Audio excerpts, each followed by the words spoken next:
శాంతి. ETV live ఆధ్యాత్మిక channel ప్రేక్షకులకి స్వాగతం. ఈరోజు మనం చర్చించుకునేటువంటి అంశం చాలా గొప్పనైనది. ప్రతి ఒక్కరికి కూడా ఎన్నో రకాలుగా ఉపయోగపడేది. మనకు తెలియకుండానే రకరకాల ప్రాబ్లమ్స్లో మనం ఇరికిపోతూ ఉంటాం. కొన్ని ప్రాబ్లంలో మానవుడు ఎలా బలంగా ఇరుక్కుంటాడంటే బయటకు రాలేకపోతుంటాడు. ఎలా ఇరికిపోతాడంటే అసలు నేను ఎందుకు ఇరికిపోయాను, అసలు ఏమైంది, స్టార్టింగ్ ప్రాబ్లం ఎక్కడి నుండి వచ్చింది అని ఎప్పటికో ఒకసారి ఆలోచించినా కానీ ప్రాపర్ ప్రాబ్లం ఏంటి, దానికి సొల్యూషన్ ఏంటి అనేది అర్థం కాకుండా ఉంటాయి. అలాంటి ప్రాబ్లమే మనసులో వస్తున్నటువంటి సంకల్పాలతో మనం బలంగా బంధింపబడడం. సంకల్పాలు వికల్పాలు అని అంటారు. ఏ సంకల్పాలు అంటే ఆలోచనలలో సకారాత్మకత ఉంటుందో, పాజిటివ్ అనేది ఉంటుందో అక్కడ మానవుడు తన జీవితంలో ఎంతో రిలాక్స్గా నేనున్నాను, నేను ప్రశాంతంగా ఉన్నాను అనేటువంటి ఫీలింగ్లోకి వస్తుంటాడు. కొన్నిసార్లు ఏమవుతుందంటే ఎదుటి వారితో మీకు ఎలాంటి ప్రాబ్లం ఏమీ లేదో, వారు ఓకే, వారి ప్లేస్లో వారు ఓకే, మీ ప్లేస్లో మీరు కూడా కరెక్ట్ రైట్గా ఉన్నారు. ఇక్కడ ప్రాబ్లం వచ్చేది ఎక్కడ వస్తుందో అర్థమైందంటే మన యొక్క సంకల్పాలు. ఎప్పుడైతే మన మైండ్ డిస్టర్బ్గా ఉంటుందో, అతిగా మనం ఆలోచిస్తూ ఉంటామో, డిస్టర్బ్ మైండ్, అతిగా ఆలోచించేటువంటి వారు, ఆ ఆలోచనలో ఎక్కువగా నెగిటివ్ ఉంది, వేస్ట్ ఉంది, ఈర్ష్య ఉంది, విషయ వికారాల ప్రభావం ఉంది. మన ఆలోచనలో ఈర్ష్య, ద్వేషము, విషయ వికారాల ప్రభావం ఎక్కువైనప్పుడు ఆ క్షణాల కోసం తెలియకుండానే మనం ఆలోచిస్తున్న ఆలోచనలతో మనకి క్రోధం వస్తూ ఉంటుంది, ఆవేశం వస్తూ ఉంటుంది. అలా క్రోధ ఆవేశాలతో మానవుడు తన ఆలోచన తీరుని కంప్లీట్గా మార్చుకుంటాడు. ఏ క్రోధి కానీ, ఏ కామి కానీ, లోభి కానీ వారు శుద్ధంగా శుభంగా ఆలోచించలేకపోతూ ఉంటాడు. ఆలోచన తీరులో ఎప్పుడైతే డిఫరెన్సెస్ వస్తాయో వారి బుద్ధి నిర్ణయం పైన కూడా ఆధారపడుతూ ఉంటుంది. కాబట్టి ఈరోజు మనం చర్చించుకునేటువంటి అంశం ఏంటంటే సంకల్పాలలో ఒత్తిడి పెరిగినప్పుడు మనసు బంధనం అనే బంధనాల్లో ఇరికిపోతూ ఉంటుంది. ఎప్పుడైతే మన మనసు బంధనాలలో అతి బలంగా ఇరికిపోయి ఉంటుందో అప్పుడు శుద్ధత అనేది ఉండదు. వారికి తెలియకుండానే బర్డన్ ఫీల్ అవుతూ ఉంటాడు. ఇప్పుడు చూడండి, మీ చేతుల్లో బరువు ఉంది, మోయలేకపోతున్నారు, ఎవరిదైనా హెల్ప్ తీసుకుంటారు. లేదా ప్రయాణంలో ఉన్నారు, ట్రైన్ ప్రయాణం చేస్తున్నారు, ఆ ట్రైన్ దిగగానే బరువు ఉన్నవారు ఏం చేస్తూ ఉంటారు, హెల్పర్స్ని వెతుక్కుంటారు. హెల్పర్స్ లేని చోటు కూలినన్న వెతుక్కుంటూ ఉంటాం. ఇవన్నీ కూడా కనపడే రకంగా మన చేతుల్లో ఉండేటువంటి బరువును మొయ్యకుండా మనం రిలాక్స్ కావడానికి మనం ఎంచుకునేటువంటి మార్గం. కానీ దానికంటే కూడా విచిత్రమైనది, ఆ బరువుగా అనిపిస్తుంది కానది నిజానికి చూసి వారికి అది బరువు కాదు. అదే బరువు సంకల్పాల బరువు. అంటే మన మైండ్ పైన ప్రెజర్ పెరగడం, దాన్ని ఒత్తిడి అని అంటారు. స్ట్రెస్ లెవెల్స్ని పెంచుకోవడం.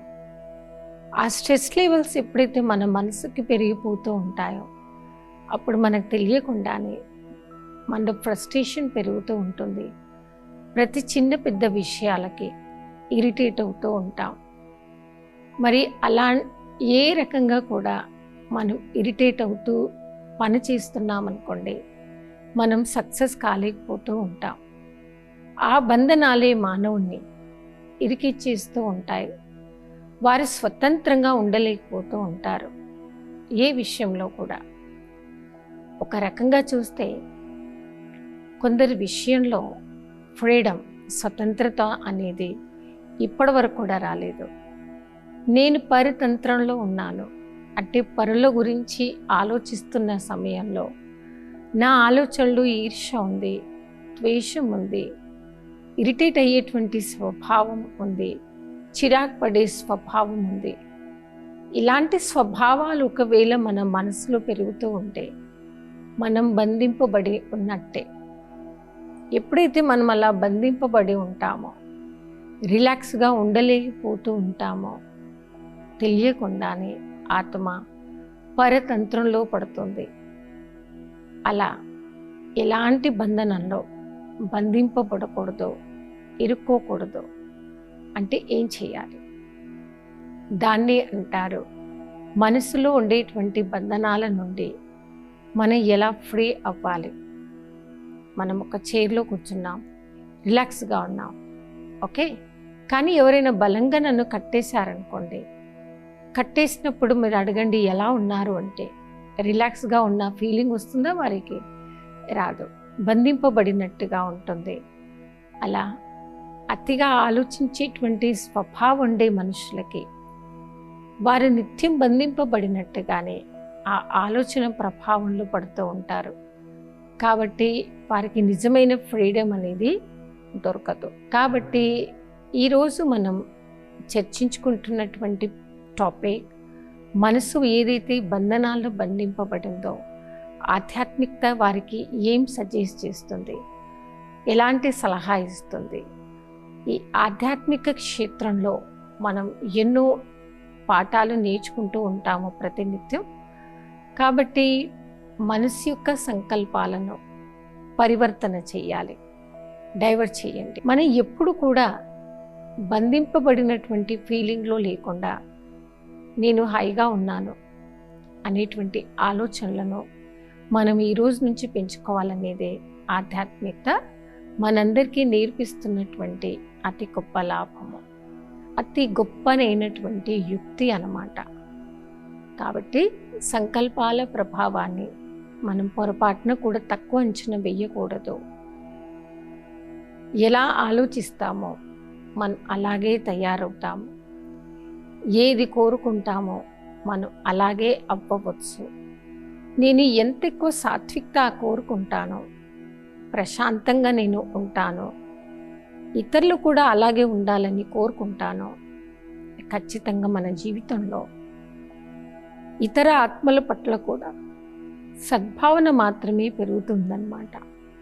కాబట్టి పాజిటివ్ సంకల్పాలు చేసేటువంటి ఆత్మ వారి ఆలోచన విధానంలో, వారి ఆలోచనలలో వారే ఇరికిపోయినటువంటి తప్పుడు ఫీలింగ్లో రాకుండా స్వతంత్రంగా నేనున్నాను, హాయిగా ఉన్నాను, రిలాక్స్గా నేను ఉన్నాను అనేటువంటి భావన మనలో కలిగిస్తూ ఉంటుంది. కాబట్టి మనం ముందుగా ఎన్ని రకాల సంకల్పాలు ఉంటాయో వాటి గురించి చర్చించుకుందాం. మన హ్యూమన్ మైండ్ యొక్క పని ఆలోచించడం, పాజిటివ్, నెగిటివ్, నెసరీ మరియు వేస్ట్ ఆలోచించడం. ఇదివరకే మనం చర్చించుకున్నట్టుగా పాజిటివ్ సంకల్పాలు మాత్రమే మనం చేయాలి. దాన్ని అంటారు సకారాత్మక చింతన మాత్రమే చేయడం. ఏ వ్యక్తి అయితే సకారాత్మక చింతన నిత్యం చేస్తూ ఉంటారో వారు ఎప్పుడు కూడా ఎదుటి ఆత్మ ఎలాంటి వారైనా, ఎలాంటి ప్రాబ్లం వారు ఫేస్ చేస్తున్నా వారి గురించి శుభం ఆలోచించగలుగుతారు, శుభమే వారు కోరుకోగలుగుతారు. అలా శుభం ఆలోచిస్తూ శుభం కోరుకునే ఆత్మ వారు నిత్యం ప్రశాంతంగా ఉంటారు, రిలాక్స్గా వారు ఉంటారు. అలా ప్రశాంతంగా ఉంటూ, రిలాక్స్గా ఉంటూ ఎంత హాయిగా మన జీవితాన్ని మనం తయారు చేసుకోవాలనుకుంటామో అలా మనం తయారు చేసుకోవచ్చు. కాబట్టి రాజీగా మెడిటేట్ చేసేటువంటి అద్భుతమైన క్లాస్ ఇదే. మీరు ప్రశాంతకరమైనటువంటి సాత్వికమైనటువంటి ఆలోచనలు మాత్రమే చేస్తూ నిత్యం పరమాత్ముడి యందు మనస్సును లగ్నం చేసేటువంటి పద్ధతిని మాత్రం నేర్చుకోండి.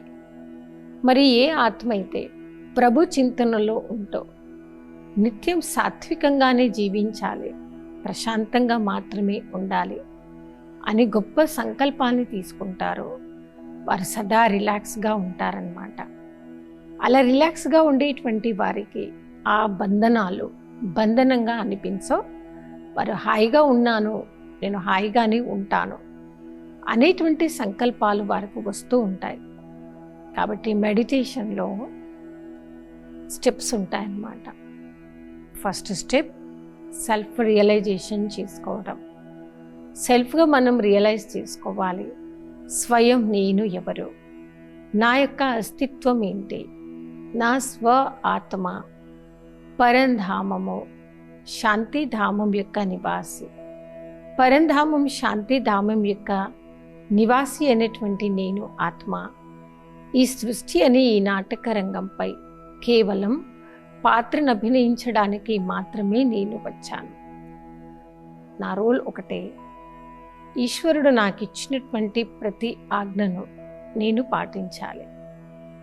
వాటిని నేను ఎంత ఎక్కువ పాటిస్తానో అంత ఎక్కువగా పరమాత్మ నుండి, పరమాత్మకి నచ్చినటువంటి వారి నుండి ఆశీర్వాదాల శక్తిని మనం తీసుకుంటూ మనం మనసుతో బలంగా ఉండవచ్చు. కాబట్టి సాత్వికంగా ఉంటూ సాత్వికంగా మాత్రమే ఆలోచించండి అనేటువంటి గొప్ప ఆజ్ఞ ఒక ఈశ్వరుడైన పరమాత్మదే. ఇలా అభ్యాసం చేసేటువంటి వారు, నిత్యం యోగం యొక్క ప్రయోగం చేసేటువంటి ఆత్మ ఎలాంటి బంధనాలు ఇరుక్కోకుండా వారి నిర్బంధనంగా ఉంటూ ఇతరులను కూడా వారు నిర్బంధనంగా మార్చగలుగుతారు. కాబట్టి బంధింపబడకండి. బంధింపబడ్డారనుకోండి, ప్రతి విషయంలో మీరు ఇరిటేట్ అవుతూ ఉంటారు. మీకు కావలసినటువంటి ఫ్రీడమ్ పోయింది అనేటువంటి తప్పుడు ఫీలింగ్లోకి మాత్రమే వస్తుంటారు. ప్రతి ఒక్కరు కోరుకునేది ఏంటంటే, నేను ఓకే, నేను చేస్తుంది రైట్, నా చోట్లో నేను ఎప్పుడూ కరెక్ట్గానే ఉంటాను అనే ఆలోచనలో కొందరు జీవిస్తూ ఉంటారు. అంటే వారి దృష్టిలో పక్కవారిదే రాంగ్ ఉంటుండొచ్చు, కానీ నేను మాత్రం రాంగ్ లేను, రాంగ్ చెయ్యను, రాంగ్ చేస్తుందల్లా పక్కవారే అని బ్లేమ్ చేసేటువంటి నేచర్ చాలామందిలో ఉంటారు. కాబట్టి స్పిరిచువాలిటీ మనకి ఏం నేర్పిస్తుందంటే, పొరపాటున కూడా పక్కవారిని బ్లేమ్ చెయ్యకండి, చెయ్యకుండా మీరు హాయిగా ఉండాలి. కొందరికి ఒక క్వశ్చన్ వస్తుందన్నమాట, తప్పు ఎప్పుడు వారే చేస్తూ ఉంటారు, మీరు చెప్తే కూడా ఒప్పుకోరు, వినరు, వారు రాంగ్ సైడ్ చూయించినా కానీ వారిదే రైట్, వీరే రాంగ్ అని వీరి సైడే మాట్లాడుతూ ఉంటారు అని. కానీ స్పిరిచువాలిటీ మనందరికీ ఏం నేర్పిస్తుంది అంటే, మీరు శత్రువుని కూడా మిత్రువుగా భావించండి. నింద చేస్తున్నటువంటి ఆత్మలను మీరు దగ్గరగా తీసుకోండి. నింద చేస్తున్న వారు కూడా నా మిత్రువులే, అలా భావించాలి, అలాగే ఆలోచించాలి అనేది ఈ ఆజ్ఞ ఒకే ఒక్క ఈశ్వరుడైన పరమాత్మది. మరి ఎప్పుడైతే మన అంతరాత్మ పరమాత్మ ఈశ్వరుడి యొక్క ఆజ్ఞను ఆచరణలో తీసుకొస్తుందో, అమలుపరుస్తుందో, అప్పుడు నిత్యం వారు సంతోషంగా ఉంటారు. ఎలాంటి బంధనాలు ఇరుక్కోకుండా బంధన విముక్తులుగా అవుతూ ఉంటారు. కాబట్టి ఒక పద్ధతిని మనం స్టార్ట్ చేద్దాము. నేను ఎప్పుడు రిలాక్స్గా ఉండాలి, టెన్షన్ ఫ్రీగా ఉండాలి. ఇది నా యొక్క జీవితం యొక్క ఆశయం, జీవితం యొక్క లక్ష్యం. ఇదే ఆశయం, ఇదే లక్ష్యం కాబట్టి నేను ఇరుక్కోవద్దు, ఇతరులను కూడా ఇరికించవద్దు. మనకు ఒక ప్రాబ్లం చాలాసార్లు వస్తూ ఉంటుంది. ఏం ప్రాబ్లం అంటే, స్పూన్లో స్పూన్ ఇరుకుతుంటుంది, బౌల్లో బౌల్ ఇరుకుతుంటుంది, గ్లాస్ ఇరుకుతూ ఉంటుంది. ఇరకడానికి 1 సెకండ్ పడుతుంది, కానీ దాన్ని మనం క్లియర్ చేయలేకపోతూ ఉంటాం. అలా నేటి సమాజంలో కొందరు మనుషుల యొక్క తీరు ఎలా అయిపోయిందంటే, పద్ధతి ఎలా అయిపోయిందంటే, నిజానికి వారికి ఏ అవసరమూ లేదు. వారు హాయిగానే ఉండవచ్చు, రిలాక్స్గానే వారు ఉండవచ్చు, కానీ ఉండలేకపోతూ ఉంటాడు. రిలాక్స్గా ఉండాలనుకున్న ఉండలేకపోవడానికి కారణాలు ఏంటనే విషయం గురించి మనం చర్చించుకుందాం. ఫస్ట్ ఆఫ్ ఆల్, వారి యొక్క పాస్ట్ టెన్స్ ఎలా ఉంది, అయిపోయినటువంటి గతం యొక్క ప్రభావం వారి మైండ్ పైన ఏమైనా ప్రెజర్ పెంచుతూ ఉందా? అయిపోయినటువంటి విషయాలు వారికి ఫుల్ స్టాప్ పెట్టలేకపోతూ ఉంటారు. ఆ గతంలో జరిగినటువంటి ఆ యొక్క బ్యాడ్ ఇన్సిడెంట్స్ వారికి తెలియకుండానే ఎన్నోసార్లు గుర్తొస్తూ ఉంటాయి. అలా ఆలోచనలలో రావటంతో వారు ఇరికిపోతూ వారు ఫ్రీగా ఉండలేకపోతూ ఉంటారు. ఇది మొదటి కారణం. తర్వాత రెండవ కారణం, గతంలో ఏం జరిగింది, ఇంతకంటే ఎక్కువ నేను కూడా కష్టపడ్డాను, నేను ఎంతో చేశా, కానీ రిజల్ట్ నాకు పాజిటివ్గా రాలేదు, నాకు ఎలాంటి లాభం దొరకలేదు, నాకు దొరకని లాభం పక్కవారికి కూడా దొరకనివ్వను. ఏ సంతోషం నాకు దూరమైందో పక్కవారికి కూడా ఆ సంతోషం దూరమైనా పర్లేదు, కానీ వారికి మాత్రం ఆ లాభం దొరకొద్దు. అట్లాంటి సాడిస్ట్ నేచర్ ఉండేవారు నేటి సమాజంలో ఎందరో ఉన్నారు, అడుగడుగున కనిపిస్తూ ఉంటారు మనకి.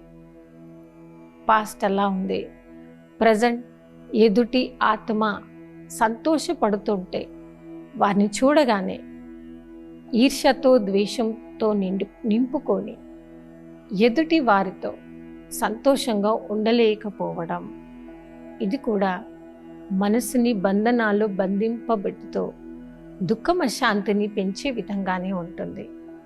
తర్వాత భవిష్యత్తు గురించి కూడా నేను అతిగా ఆలోచిస్తున్నాను.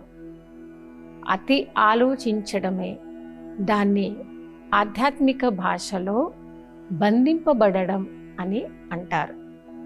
2025 ఓకే, 2035కి ఏమవుతుంది, అప్పుడు నా లైఫ్లో బాగుంటానా, నాకేమైనా ప్రాబ్లం వస్తాయా, ప్రాబ్లం వస్తే దాన్ని నేను ఎలా ఫేస్ చేయాలి, ఏం చేస్తే నేను ఈ ప్రాబ్లం నుండి ఈజీగా బయటకు రాగలుగుతాను అని అతిగా ఆలోచించేటువంటి మనస్తత్వం ఉండేటువంటి వారు ఎప్పుడూ రిలాక్స్గా ఉండలేకపోతూ ఉంటారు.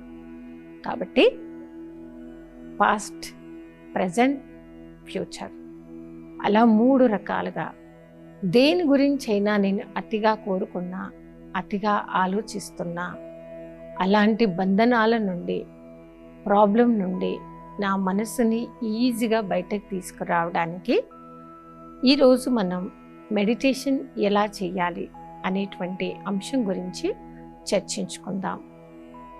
మెడిటేషన్ చేయడం అంటే మనసు యొక్క సంబంధాన్ని ఒకే ఒక్క ఈశ్వరుడైన పరమాత్మతో జోడించుకోవాలి. ఏ ఆత్మ అయితే తన మనసు యొక్క సంబంధాన్ని ఈశ్వరుడైన పరమాత్మతో సహజమైన రీతిలో జోడించుకుంటుందో అన్ని రకాల ప్రాబ్లం నుండి, బంధనాల నుండి సహజమైన రీతిలో రిలాక్స్ కాగలుగుతుంది, ఫ్రీగా ఉండగలుగుతుంది. అలా రిలాక్స్ అవుతూ ఫ్రీగా ఉంటూ ఏ బంధనాలు, ఏ ఆకర్షణలు లేకుండా హాయిగా ఉండాలి. ఇది మన జీవితం యొక్క లక్ష్యంగా మనం ఎంచుకుందాం. మరి ఏ ఆత్మ అయితే వారి జీవితం యొక్క లక్ష్యాన్ని బంధన ముక్తుడుగా ఉండాలి అనే లక్ష్యాన్ని ఎంచుకుందో వారు అటువైపే ఉంటూ అలాగే ఉండాలి అని కోరుకుంటారు. కాబట్టి వారికి ఉండేటువంటి ప్రాబ్లమ్స్, వారికి ఉండేటువంటి బంధనాల నుండి సహజమైన రీతిలో బయటకు రాగలుగుతూ ఉంటారు. మనసు ఎలాంటి బంధనాలలో ఇరికిపోయి ఉంటుంది, బంధనాల నుంచి సహజమైన రీతిలో బయటకు రావాలంటే ఏమేమి మనం చెయ్యాలి? ముందుగా అభ్యాసం చేద్దాము, సెల్ఫ్ రియలైజేషన్ చేసుకుందాము. నా ఆత్మ యొక్క నిజమైన గుణము శాంతి, సుఖము, ఆనందము, పవిత్రత. సుఖము, శాంతి, ఆనందం, పవిత్రత ఇవి మాత్రమే నా ఆత్మ యొక్క సొంత గుణాలు. ఇప్పుడు చూడండి, మనది డ్రెస్, మన డ్రెస్సే మనం వేసుకున్నప్పుడు హాయిగా ఉంటాం, రిలాక్స్గా ఉంటాం. అదే మనం టైట్ డ్రెస్ వేసుకున్నాం అనుకోండి, కొద్ది క్షణాల కోసం మాత్రమే రిలాక్స్గా ఉంటాం. తర్వాత బంధింపబడ్డాను, ఇరికిపోయాను అనేటువంటి ఆలోచనలలో చిరాకు పడుతూ ఉంటాం. నా సొంత గుణం ఏదైతే ఉందో శాంతి, సొంత గుణమైనటువంటి శాంతి అనే స్వధర్మంలో మనం ఉండాలి. అలాగే నిత్యం మనం జీవించే ప్రయత్నం మనం చేయాలి. ఏ ఆత్మ అయితే బంధన ముక్తుగా ఉంటూ రిలాక్స్గా ఉండాలి అనేటువంటి ఆలోచనలు ఆలోచిస్తారో వారు రిలాక్స్గానే ఉంటారు. కాబట్టి వారు ఎదుర్కొంటున్నటువంటి బంధనము అతి సంకల్పాల ద్వారా మనసును బంధింపబడినటువంటి ఆ బంధన నుండి సహజమైన రీతిలోకి బయటకు వచ్చేస్తూ ఉంటారు. సో ఈరోజు ఎపిసోడ్లో మనసుకి ఎన్ని రకాల బంధనాలు ఉంటాయి, ఆధ్యాత్మిక పరంగా ఆ బంధనాల నుండి మనసుని ఈజీ పద్ధతిలో ఎలా తీసుకురావాలి అనే అంశం గురించి చర్చించుకున్నాం. మరికొన్ని మంచి విషయాలతో రాబోయే ఎపిసోడ్లో కలుద్దాము. అప్పటి వరకు ఓం శాంతి.